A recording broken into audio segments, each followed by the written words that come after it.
Well, the next time you step into a voting booth or you walk inside of a voting center, it's going to look and run a little bit differently. That's partly because of a new state voting law passed by Texas Republicans that aims to secure elections. Now, you may remember the fight over this law. Democrats tried to stop it by fleeing to Washington, but it still passed anyway.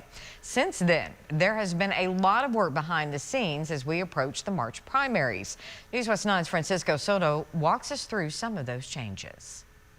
Good evening, Crystal. Carolyn Graves and her team at the Midland County Elections Office have been hard at work implementing the changes brought on by these new laws.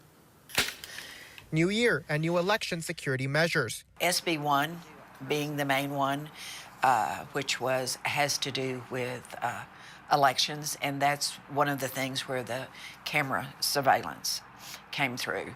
It's a very extensive law. It changed a lot of our forms. It changed a lot of our training. The biggest change, supervision. Sensitive points in the voting and counting process will now be under constant surveillance. Cameras will also be in our early voting ballot boardroom when they're counting the ballot by mail votes, or opening them. They won't be counting them.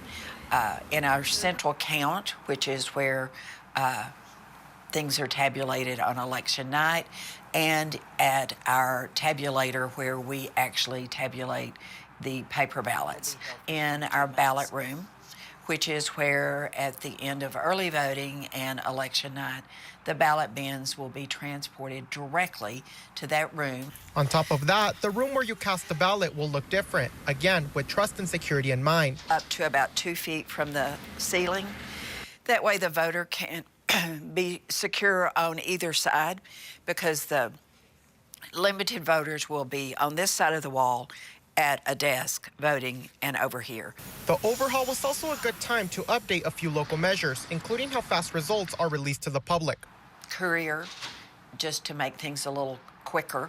Again, not for us, but to get the numbers out to the media and for the candidates earlier. We'll have access to it. All this and more to encourage a fair and transparent voting process. Midland County can look forward to a very efficient and safe and secure election season.